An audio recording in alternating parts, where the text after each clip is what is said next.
오늘도 귀한 찬양에 감사드립니다. 네, 잘하시죠? 잘하지요? 네, 네.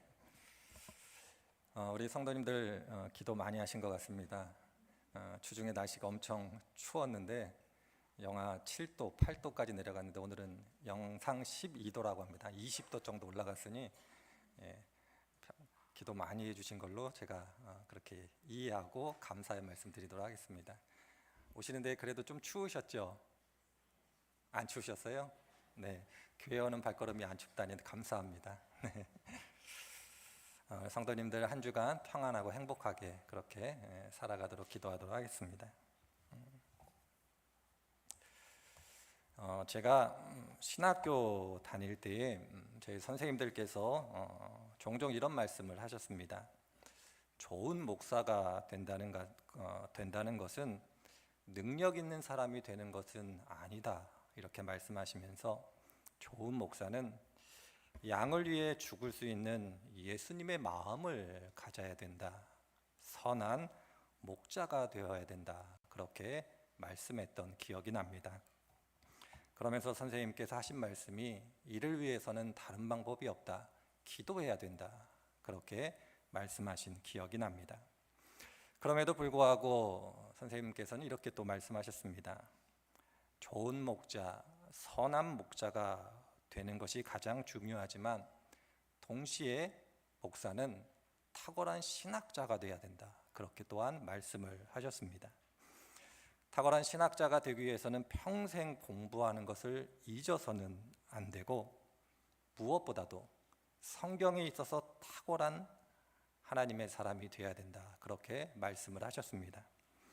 성도님들이 목사에게 와서 묻는 것이 성경이지 세상의 학문이 아니기 때문에 세상의 학문에 마음 뺏기지 말고 평생 성경을 공부하고 연구해라, 그렇게 말씀하셨던 기억이 납니다. 그렇지만 선생님은 또 당부해서 이렇게 말씀하셨습니다. 성경을 공부해서 성경에 탁월한 그러한 신학자가 되어야 되지만 동시대를 살아가고 있는 성도님을 이해하기 위해서는 다른 것도 나름대로 공부를 해야 된다, 그렇게 말씀하셨습니다. 제가 그 이야기를 들으면서 그럼 도대체 얼마나 많이 공부해야 되는 걸까, 그렇게 고민했던 기억이 납니다. 그러면서 성경이 되었던 혹은 세상의 다른 학문이 되었던 당시 선생님은 이렇게 말씀하셨습니다. 통시적으로 공시적으로 공부할 수 있어야 된다. 지금도 이런 표현을 쓰는지는 잘 모르겠습니다만은 당시 선생님은 그렇게 말씀을 하셨습니다. 통시적으로 그리고 공시적으로 공부해야 된다는 것은 아주 간단하게 말씀을 드리면 시간의 경과, 시간이 지난 것에 따라 어떤 한 주제에 대해서 정확하게 이해할 수 있어야 되고 동시에 같은 시대의 사람이 한 주제에 대해서 어떻게 이해하고 있는지를 알아야 된다, 그렇게 말씀을 하셨습니다. 쉽게 예를 들자면 어떤 것의 역사에 대해서 공부하는 것은 통시적인 공부고 한 사건 혹은 한 주제에 대해서 나 외에 내 주변에 있는 사람이 어떻게 생각하는가를 공부하는 것이 공시적인 공부다, 그렇게 말씀을 하셨습니다. 제가 서양 철학을 전공한 사람은 아니지만 제가 이해하는 바대로 말씀을 드리자면 서양 철학이라는 것은 시간의 변화, 통시적으로 말씀을 드리자면 철학의 대상이 본질에서 인간으로 변화되었습니다. 처음에는 신은 무엇이고 존재는 무엇이고 삶의 본질은 무엇인가를 고민하고 연구하던 사람들이 18세기를 지나면서 사람에 대해서 고민하고 연구하기 시작을 했습니다. 그리고 인간을 연구하던 중 20세기에 들어오면 사람들이 크게 두 부류로 나눠서 사람에 대해서 서로 논쟁하게 됩니다. 20세기 이 논쟁을 이렇게 학자들은 표현합니다. 실존주의와 구조주의 논쟁이다, 이렇게 표현을 합니다.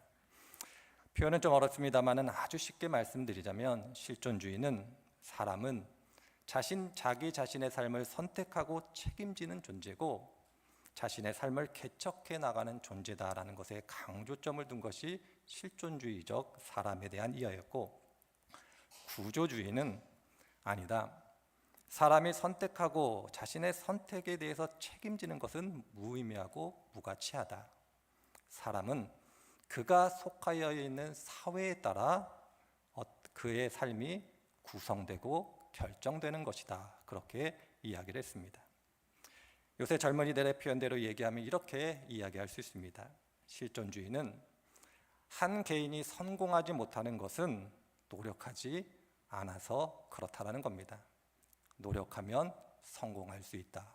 이것이 실존주의적으로 한 사람을 이해하는 겁니다. 구조적으로 한 사람을 이해한다는 것은 개인이 아무리 노력해도 이 사회는 유리천장이 있고 그리고 계층이 있고 어떤 사회의 부류들이 있기 때문에 그 한계를 뛰어넘을 수 없다라는 겁니다. 그런 의미 속에서 이 두 가지 논쟁이 20세기에 활발하게 이루어졌습니다. 그리고 지금은 이 둘을 구분하지 않고 둘을 통합하는 것이 근래의 상황입니다. 제가 조금 길게 말씀을 드렸습니다마는 인간에 대한 이 이해를 신앙, 믿음의 영역으로 가져오면 저희들이 우리의 믿음, 우리의 신앙을 이해하는 데 도움이 됩니다. 실존주의적으로 우리의 신앙을 이해하면 한 개인은 하나님 앞에서 단독자로 서는 존재이며 자신의 믿음과 신앙에 대해서 스스로 책임져야 되는 존재다라는 것을 우리들에게 보여주고 있습니다. 코람데오라는 표현을 많이 쓰지요. 구조적으로 우리의 믿음, 우리의 신앙을 살펴보면 나의 믿음, 나의 신앙은 내가 속하여 있는 신앙 공동체에 의해서 형성되고 유지된다는 겁니다. 나 혼자 내 믿음을 지켜가는 것이 아니라 하나님께서 믿음의 공동체로 나를 부르셔서 그 안에서 내 믿음을 지켜가신다. 그렇게 이해해 볼 수가 있을 겁니다. 철학적으로야 오랜 논쟁이 있은 후에 이 둘을 종합하려고 했지만 성경을 읽어보면 성경은 처음부터 한 개인의 선택과 책임 그리고 신앙 공동체 모두가 중요하다라고 이미 이야기하고 있습니다. 구약과 신약을 읽어보면 때때로 하나님께서 한 개인의 믿음의 선택과 그 선택에 대한 책임을 강조하고 계시고 때때로는 한 개인의 선택과 책임보다는 그가 속한 공동체가 어떠한가에 따라서 하나님께서 한 개인을 평가하고 계시다라는 것을 발견하게 됩니다. 아간에 의해서 이스라엘 공동체가 전쟁에서 패하게 되는 것, 그리고 이스라엘 공동체가 하나님 앞에 바로 섰을 때에 한 개인이 비록 부족하고 연약했지만 그들이 광야 40년을 끝내 이겨내고 가나안 땅으로 들어갈 수 있었다라는 것, 성경은 이러한 예가 무수히 많이 있음을 발견하게 됩니다. 한 개인도 중요하고 어떻게 보면 그가 속하여 있는 신앙의 공동체도 중요하다라는 것이 성경의 가르침입니다. 그러할 때 저희들이 성경을 통해서 배워야 되고 또한 알아야 되는 것은 한 개인과 신앙의 공동체가 어떻게 관계를 맺고 있고 하나님께서 우리들에게 무슨 교훈을 주고자 하시는 것을 깨달아 아는 것이 필요하다. 그렇게 이 시간에는 말씀을 드려보고 싶습니다. 창세기를 읽어보면 하나님께서 먼저 남자를 창조하고 계십니다. 그리고 남자가 홀로 있는 것이 좋지 않게 보이셔서 여자를 창조하십니다. 남자와 여자가 모여 공동체가 비로소 형성이 됩니다. 그리고 우리는 그 공동체를 가정이다. 이렇게 이름 부릅니다. 하나님께서 사람을 창조하신 목적은 창세기에 분명히 기록되어 있습니다. 생육하고 번성하고 땅에 충만하고 땅을 정복하며 모든 생물을 다스리는 것, 그것이 사람을 창조하신 목적입니다. 하나님께서 아담이 홀로 있는 것이 보기 좋지 않다라고 여기셨을 때에 땅에 충만하고 생육하고 번성하는 것만이 사람을 창조하신 목적이었다면 굳이 여자가 아니라 다른 남자를 창조하셔도 괜찮을 것 같다. 그렇게 저는 생각을 합니다. 혼자 있는 것이 좋지 않으니 누군가 함께 있으면 좋겠다. 그렇게 생각을 하셨으면 아담과 같이 다른 남자를 창조하셔도 괜찮았을 겁니다. 그런데 하나님은 남자가 아닌 여자를 창조하고 계십니다. 그럼으로써 남자와 여자를 통해서 가정이라고 불리우는 공동체를 만들고 계십니다. 사람에게 주신 어떤 목적이 있듯이 하나님께서도 가정을 만드신 목적이 분명히 있음을 하나님께서 아담과 하와를 창조하신 이 사건 속에서 저희들은 발견하게 됩니다.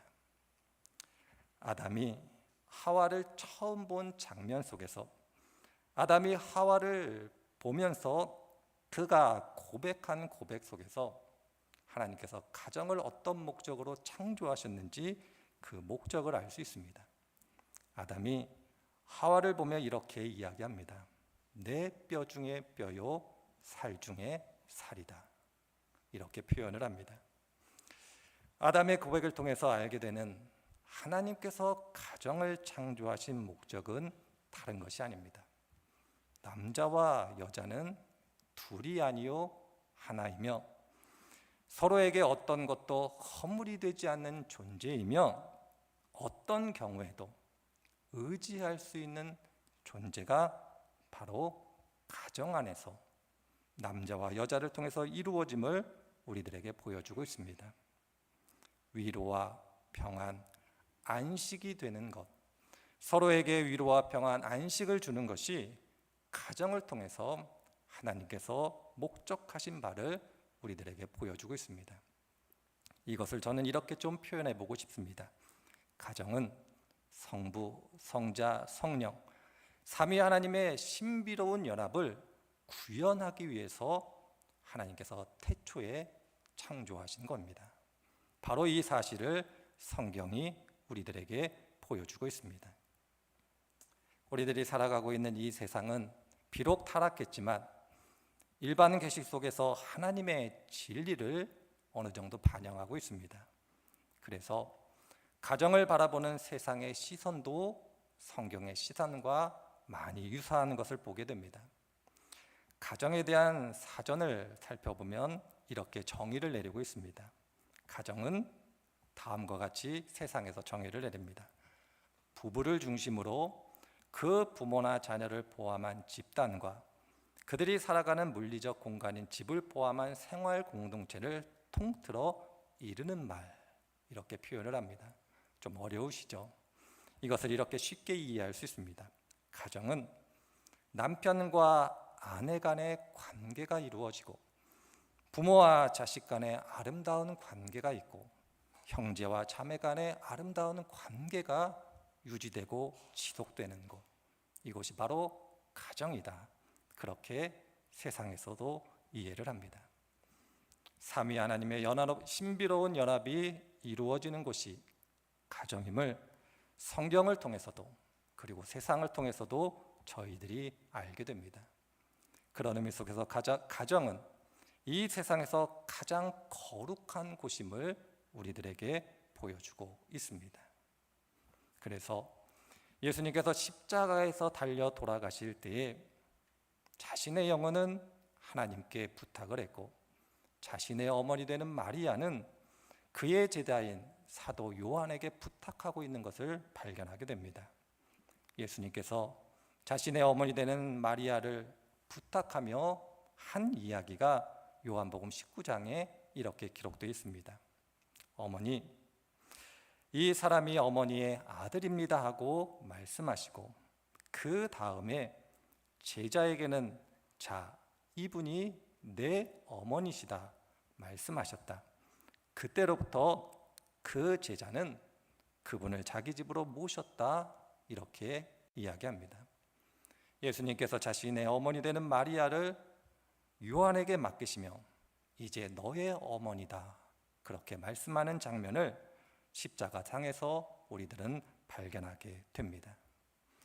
잘 아시는 것처럼 사도 요한은 자신이 일평생 마음의 짐으로 가지고 있었던 것이 있습니다.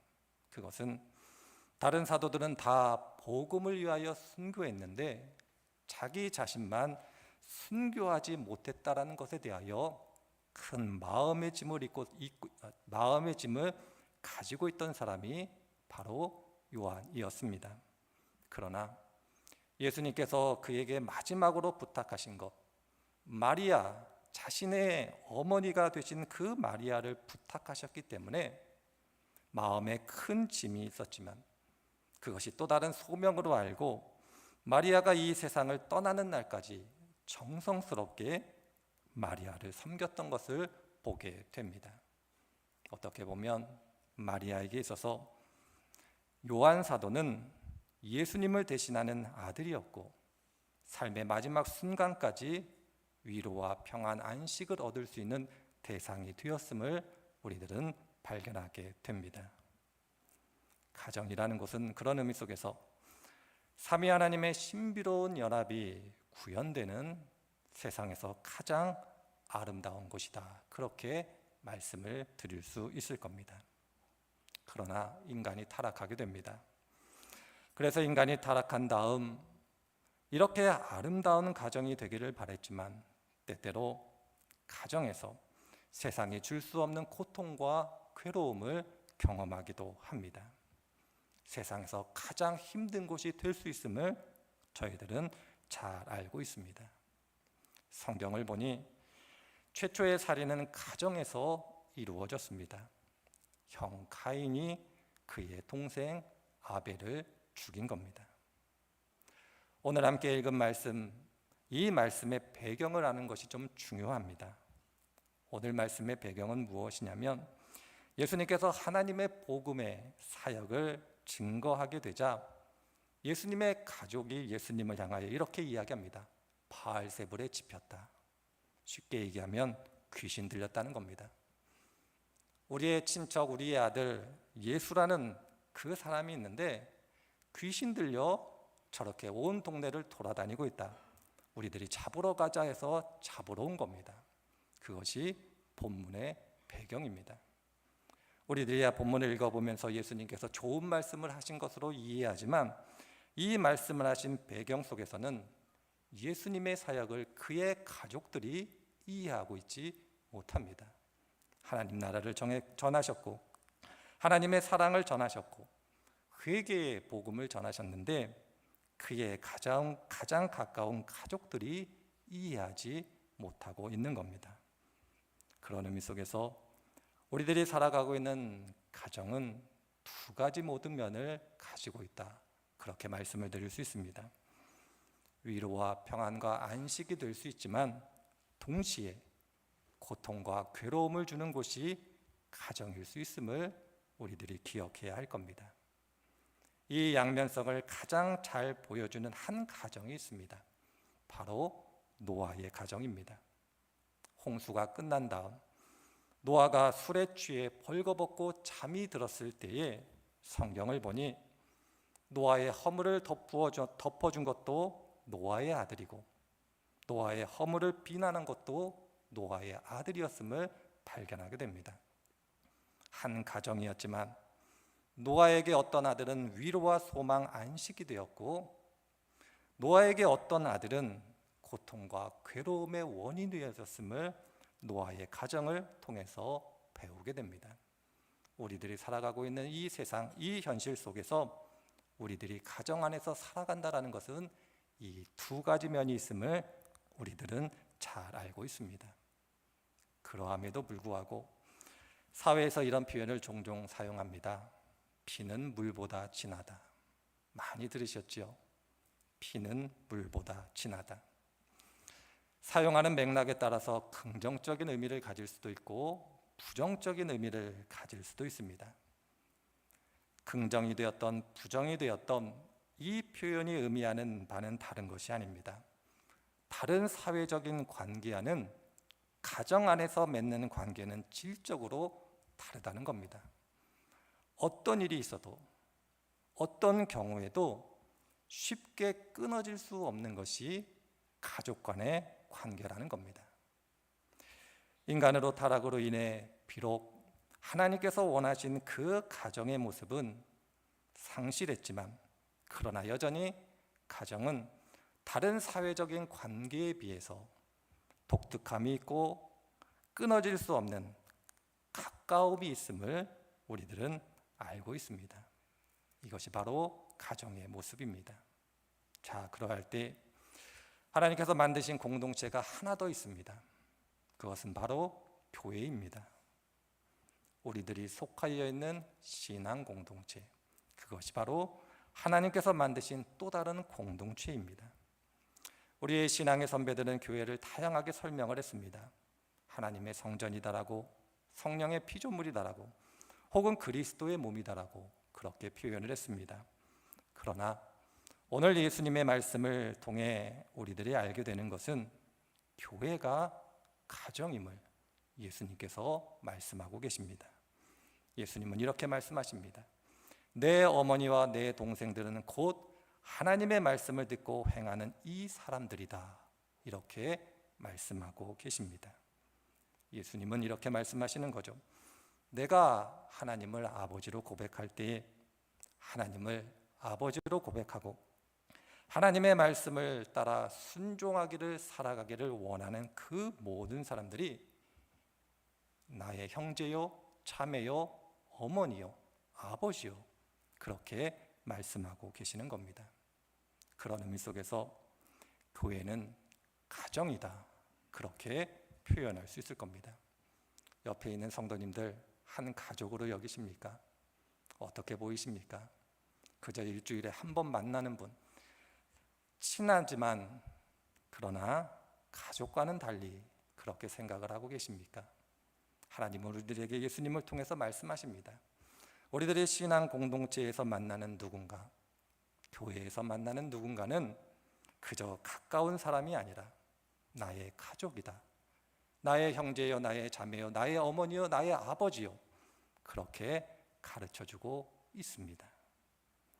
성경을 보면 사람을 남자와 여자로 구분하지만 하나님께서 주신 생육하고 번성하라는 그 의미 속에서 하나님의 이 질서를 구현해 간다라는 의미 속에서는 동일하듯 교회와 가정, 가정과 교회, 사람들에 의해서 구분될 수 있지만 삼위 하나님의 연합, 신비로운 그 연합을 구현한다라는 의미 속에서 본질적으로 같다, 그렇게 성경은 우리들에게 가르쳐주고 있습니다.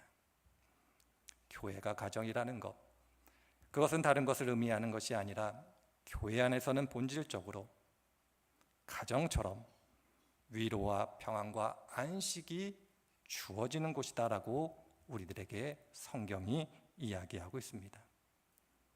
그러나 현실의 가정이 그렇듯 현실의 교회 또한 고통과 괴로움을 줄 수 있는 곳임을 우리들은 기억해야 할 겁니다. 우리들이 많은 경우 믿음의 길, 신앙의 길을 걸어가면서 이 진리를 간구할 때가 많이 있습니다. 교회에 와서는 위로받고 평안을 누리고 안식을 누리고 은혜 받고 복을 받는다, 그렇게 생각하고 교회에 옵니다. 그러나 하나님께서 교회가 가정이다라고 말씀하시는 것은 현실의 가정이 갖고 있는 어려움, 고통과 괴로움을 줄 수 있는 곳이 교회다라는 것을 우리들에게 가르쳐 주고 있습니다. 이것이 바로 우리들이 믿음의 길을 걸어가면서 잊지 말아야 될 중요한 신앙의 교훈입니다. 그러나 현실적으로 우리들이 이 사실, 이 진리를 간구하기 있기 때문에 많은 경우 교회를 통해서 고통과 괴로움을 얻게 되면 쉽게 깨어질 수 없는 관계임에도 불구하고 세상의 그 어떤 관계보다 쉽게 깨는 것이 교회 안에서의 관계입니다. 그래서 하나님께서 우리들에게 이렇게 말씀하시는 겁니다. 현상적으로 우리들이 교회를 선택하는 것 같지만 그러나 그런 것이 아니다. 교회는 내가 선택한 것이 아니라 하나님께서 나를 부르셔서 그 교회로 보내셨다라는 것을 기억하라고 그렇게 성경은 많은 곳에서 우리들에게 가르쳐주고 있습니다. 혹시 이 자리에 계신 분들 중에 부모를 선택하신 분 계신가요? 없으시지요? 혹시 이 자리 가운데 자녀를 선택해서 낳으신 분 계신가요? 없으시지요?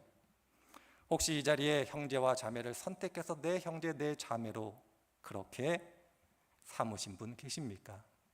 안 계실 겁니다. 태어나 보니 내 부모였고, 낳아 보니 내 자식이었고, 지내다 보니 내 형제와 자매가 된 것입니다. 이것이 바로 가족입니다. 제 아들이 가끔 저에게 농담을 합니다. 제가 아들이 3명 있는데 누구라고 얘기하면 아이가 좀 저한테 뭐라고 할 것 같아서 셋 중에 하나입니다. 이 정도만 말씀드리겠습니다.